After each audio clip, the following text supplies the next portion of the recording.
Hi, my name is Brian Mayer, and I am the instructor of SOCH 397A, the Poverty in Tucson Field Workshop. This is an advanced undergraduate course in the School of Sociology going back to 2015, where we first formed a partnership with the City of Tucson Mayor's Office to better understand the causes and consequences of poverty in Tucson. I'm not sure if you're aware, but the city of Tucson has one of the highest poverty rates of cities of its size, about 500,000 people. About 25%, 1 in 4 households in the city of Tucson live below the federal poverty threshold. And that includes 1 out of 3 kids grow up poor. And if you're anything like me, that's a problem. And that is something that we want to try and address and help improve those people's lives. RCSC 150B1, Consumers, Environment, Sustainability. I'm Kathleen Kennedy, and I'm the instructor of this general education course. In this course, we take a look at how the decisions we make as consumers affect the world that we live in, other people, and our environment. An important aspect of this course is we explore how products are designed and the material choices that are made. Students tackle real-world problems like redesigning common products so that they're made out of renewable resources, repairable, and stay in use longer. In this course, we look at consumption and sustainability from 4 different perspectives. In the process, we examine our own consumption choices, our impact on Earth, natural resources, and global climate change.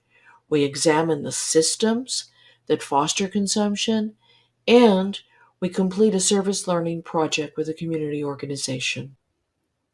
One of the main reasons this course is highly rated is because we deal with practical problems and real-world solutions.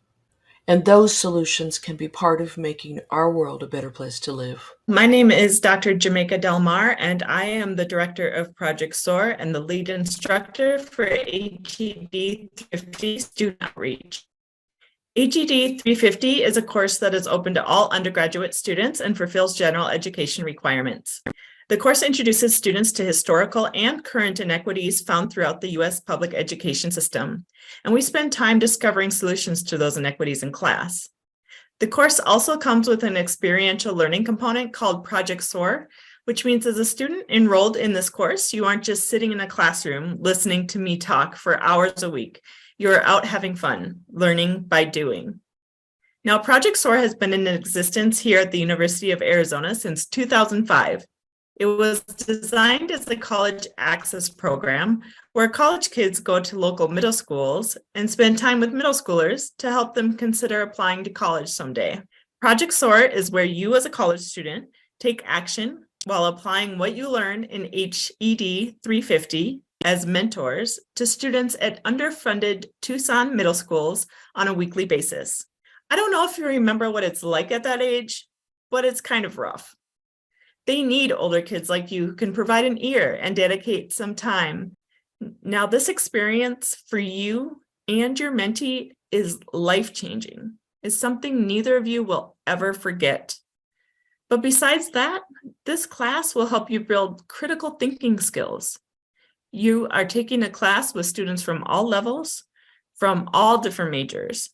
We spend a lot of time reflecting on our own educational experiences and having really great discussions. So you learn to engage critically and respectfully with people different from yourself. You will leave this class recognizing that you have a lot of power to make change in this world. And of course, you get to learn by doing, which is the funnest way to learn. So if you'd like more information, I'd love to hear from you. And you're welcome to visit us on social media at UA Project SOAR. I hope to see you. Bye. Hello, my name is Dr. Ruth Jolie. I'm the Associate Curator of Education at the Arizona State Museum and Associate Professor of Anthropology. This fall semester, I will teach a course on museum interpretation. In this 100% engagement course, students will experience what it means to work in a museum, specifically in visitor services and the community engagement division at the Arizona State Museum, which is our partnering institution. This course provides fundamental knowledge attendant to museum interpretation. while providing opportunities to develop skills in public speaking and intercultural communication. Using exhibits at the Arizona State Museum, which is an anthropology museum located on our campus, as well as other museums, students will explore the role that educational practices associated with museums play in creating and disseminating knowledge to diverse publics. This is not primarily a lecture course.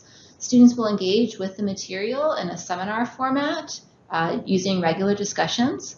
They'll work individually, but they'll also work in groups with community members who also take the course so that they can learn from each other to create and execute exhibit tours that are both virtual and in person.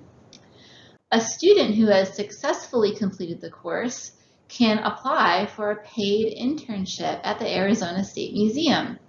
In other words, this course is not just about experiential learning in the classroom, but acts as a pipeline for paid museum work, which students can then put on their resumes for future jobs. This is a great class for lots of students. If you're in anthropology, American Indian Studies, history, sociology, art and visual cultural education, or allied fields, definitely this is a good course for you. But I think it's good for anybody who needs to work with diverse publics and be a good communicator. It is offered Tuesdays and Thursdays, 11 a.m. to 12:15. Fall semester, there are no prerequisites. The course is capped at 10 undergraduate students and then 10 community members, and it fills up quickly, so you'll want to register now. You would register for ANTH 395B. This is a special topics and cultural anthropology course, and it's the museum interpretation course.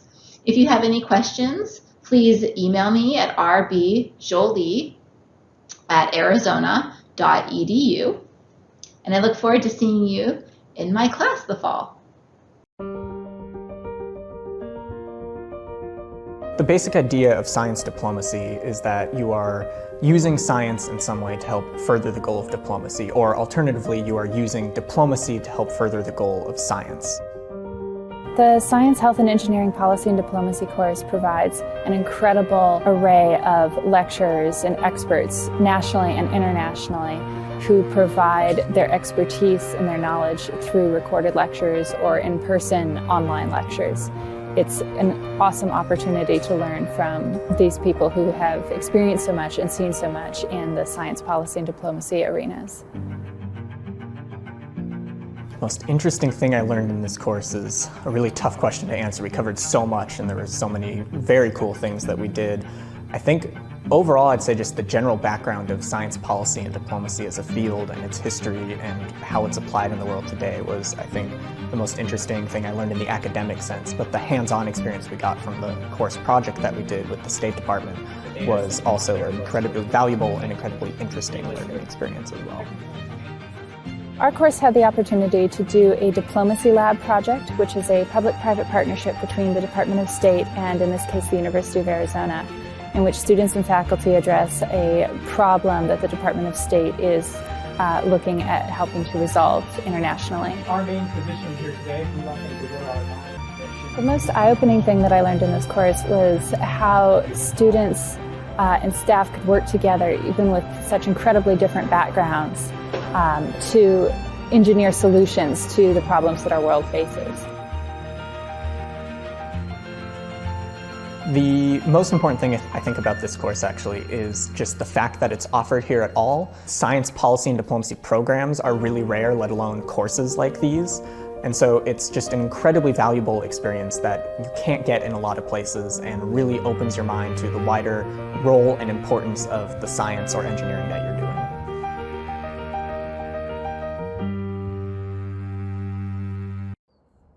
If you're the type of person who is interested in creating social change, then this class, Design Thinking for Social Change, is a great option for you. In this class, we use design thinking, which is also called human-centered design, as a tool to affect change in our communities or solve problems within local industry-specific partners. During this course, students work in teams of 4 to 6, and they are connected with a partner organization or company, and they learn about the work that is done. They learn about some of the challenges that are faced, and then you use design thinking to address these challenges. Design thinking is rooted in empathy. Anyone can learn how to use design thinking, and it provides highly transferable skills, so skills that you can use in your career no matter what industry you choose to go into. So this is a great course if you're interested in learning how to solve problems, strengthening your collaboration skills, learning how to have creative confidence, how to share your ideas, and just how to connect with others across different disciplines. It will expand your connections with your peers across campus, and it will get you more connected to the local community. So if you feel like this might be a class for you, please check it out on UAccess. It is EDL 396B, and I am Eli Burke. I'm the instructor, and I hope to see some of you in the class. Hello, my name is Paul Milliman, and this video is promoting a couple of courses I teach on medieval history and gaming. So, if you like medieval history and gaming, History 207 and 297B are for you. I'm an associate professor in the history department where I teach using project-based experiential learning, so you learn history by doing what historians do, not memorizing what they've done. Over the years, I've gotten rid of textbooks, tests, and term papers in my courses, so students can devote their time to doing course-level, appropriate, directed research projects. All of my courses are research and writing-intensive courses. They're just as academically rigorous as any other courses, but you're able to present your research in innovative, engaging, and creative ways. So I hope your experience in my courses will be more fun than in traditional courses. Like Miss Frizzle, I want my students to take chances, make mistakes, get messy. So let's look first at History 207, which is a Gen Ed course with exploring perspective, humanist core type, and world cultures and societies and writing attributes. So because this is a course on games, I want students to think about the research they're doing in a playful way.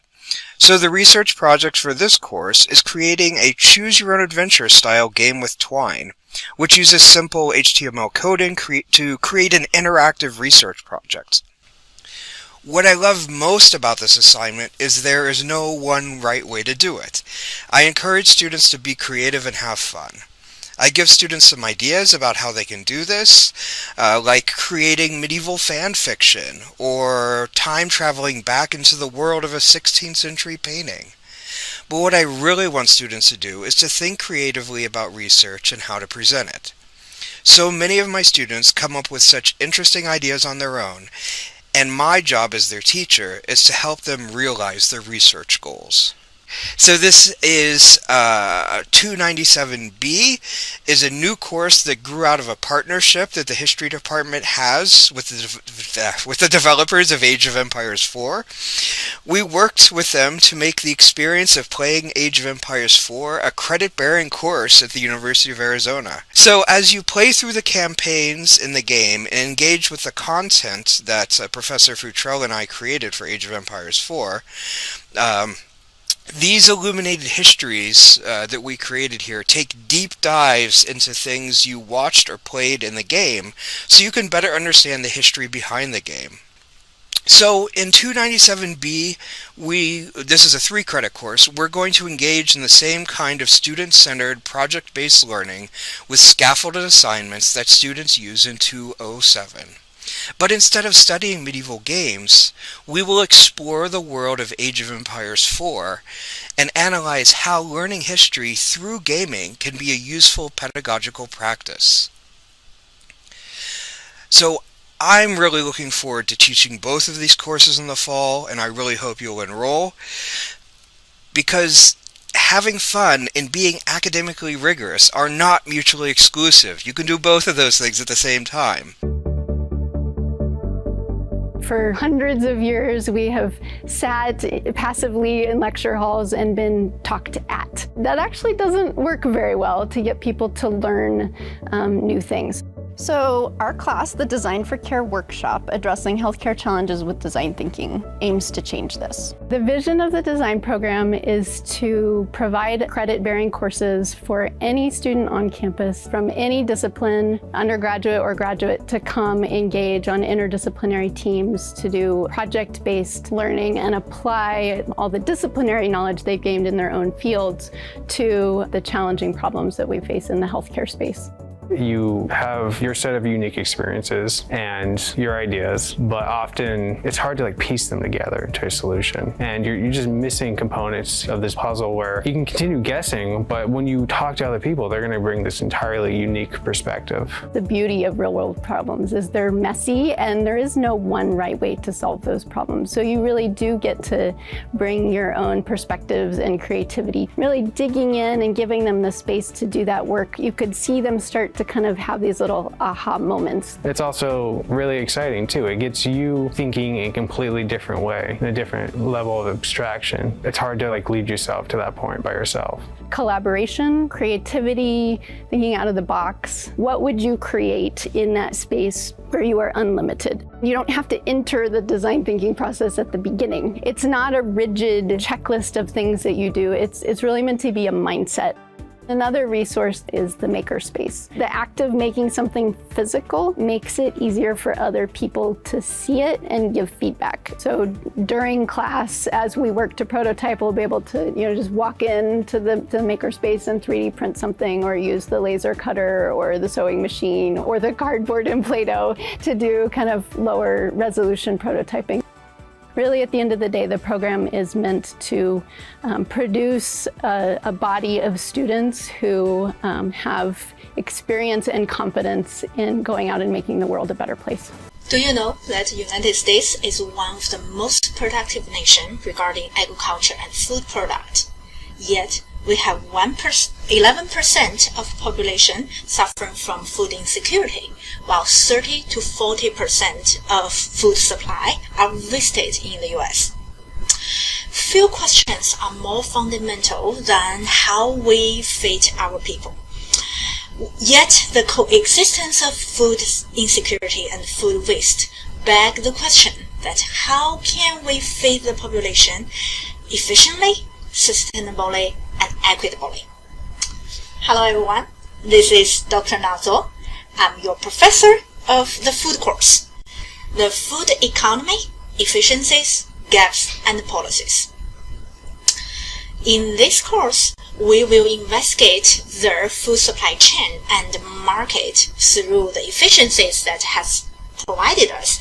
Also identify the food gaps, such as food insecurity and food waste and loss along the food supply chain, as well as discuss the food policies that mitigate those food gaps.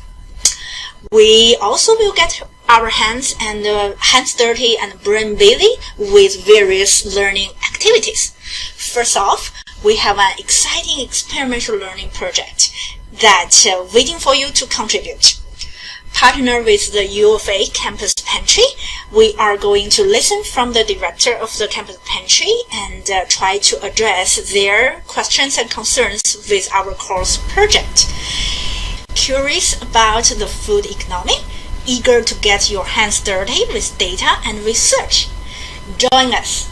I cannot wait to welcome you in this fall.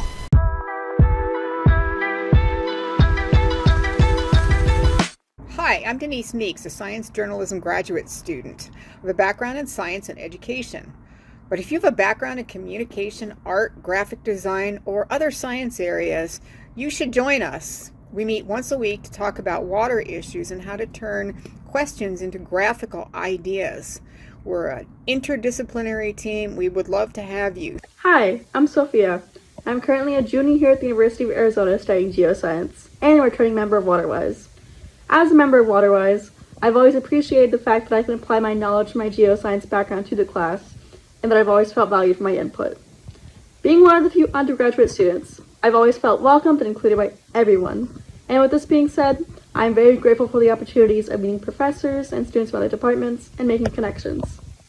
My experience as a graduate student is that we have learned how to translate science into more simple and understandable terms for people outside of academia using graphics and videos. This credit is not required within my program, but you develop this very valuable skill of science communication. So sign up now and join our team. Hi everyone, my name is Sarah and I'm an undergraduate. Undergraduate research can be one of the most powerful experiences you can have as a student at the University of Arizona. But what if this is your first year in college? What if you're the first person in your family to go to college? What if you're not an expert in the field already? What if you come from a different background or look different than the other students in your class? Then yes, research is absolutely for you. But how do you get started in undergraduate research? One easy path to entry is through course-based undergraduate research experiences, or CURES. CURES, getting started in research, is as easy as enrolling in a class. You're included in authentic, faculty-led research that advances our collective knowledge in that research field. This is real research at your fingertips. In the fall of 2023, we have the following CURE courses available: Africana Studies, $2.99, Community Responsive Digital Humanities Research with Dr. Brian Carter, where you can explore questions of race and culture through digital technology. APCV 361, Data Analysis and Visualization with Dr. Li Xu, looks at big data to answer questions like, how was COVID information shared on Twitter? What were the paths and impacts of the spread of information and misinformation? These are just a few of the questions you can ask with big data. Geosciences 275, Dendrochronology with Dr. Brian Black and Kiyomi Morino, studies massive ancient earthquakes that took place on the North American continent through tree ring science. Linguistics 299, 399, and 499, Community-Led Language Technology Development with Dr. Amy Fountain, uses technology to support the preservation of minoritized and threatened languages. And Neuroscience 397 is a CURE and a vertically integrated project. Brain Communication Networks explores how brain proteins play a role in neuron-glia communication and neurodegenerative disease. This class is full for fall of 2023, but it's offered regularly, so keep checking back in future semesters. If you'd like to learn more about course-based research, go to ur.arizona.edu/content/course-based research or scan the QR code below.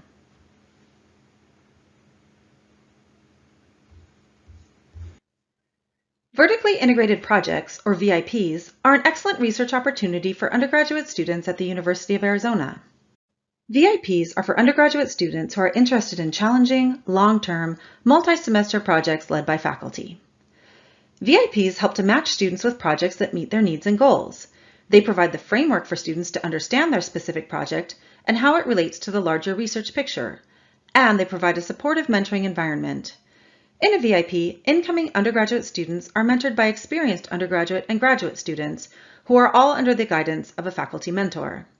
As new students learn about the project and gain experience, they become mentors for the new generation of incoming students to the research team. VIPs offer a supportive research community for participants at any level of experience. To learn more about VIPs and explore all active teams, visit uavip.arizona.edu or scan the QR code below.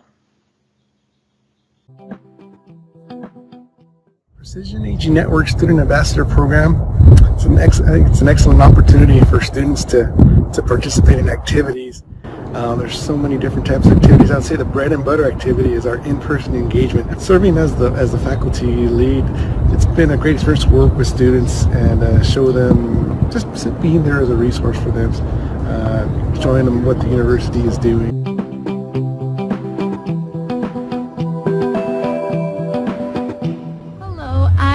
Carolina Carrasco, and I am currently a PANSAP ambassador. PANSAP has given me great opportunities to grow. I started off as an ambassador, and then I am doing my internship with PANSAP, and I was lucky enough to be offered a job here with this team. So it really has given me a lot of opportunities to grow, and the staff and faculty really do support you and really try to help you.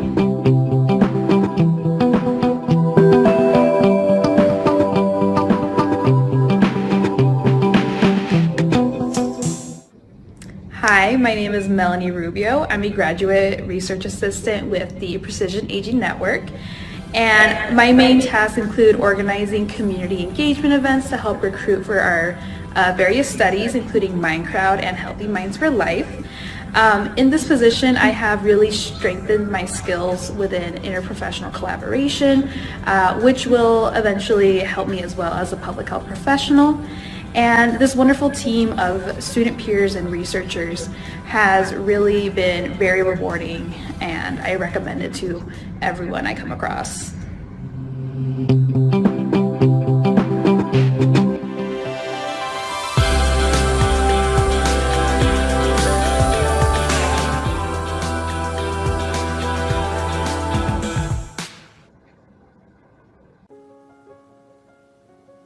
The Accelerator is a campus-wide initiative whose purpose is to increase faculty capacity to integrate community-engaged experiential learning into undergraduate curricula. Selected Accelerator Fellows join a multidisciplinary community of practice and receive wraparound support, mentorship, and financial incentives for project scoping and course design. Stipends will also be available to participating community partners. In response to our rapidly changing teaching and learning environments, the Accelerator will offer flexible, short, robust, and remote means for participation. The Accelerator is for you if you are passionate about experiential learning and community engagement, and you are a faculty member currently teaching undergraduate courses. And you are eager to join this learning community and are available in early August to attend our training workshop. In this highly facilitated and rigorous 5-day intensive, we will move from a concept towards a desirable, feasible, and viable prototype of your course design. Our focus in the summer intensive is the design of the student experience that will bring the topics of your course to life following an adapted design sprint structure. Interested in joining our next cohort of Accelerator Faculty Fellows? If so, your next step is to complete our short application and submit a 3-minute video pitching your idea. In your short video, tell us about your course and what you hope to accomplish during the Accelerator. Remember, we are looking for passion and not perfection. The deadline to apply is June 1. Selected faculty will be notified by July 1 and invited to join the 5-day intensive starting August 7th. Still not sure if the Accelerator is the right fit for you? Worried about the time commitment, but curious to learn more? Scan this code to schedule a time for us to discuss your ideas. Evidence suggests students in Accelerator courses are more engaged in course content. Take this opportunity to reset, reimagine, and realign through the university's Design Accelerator.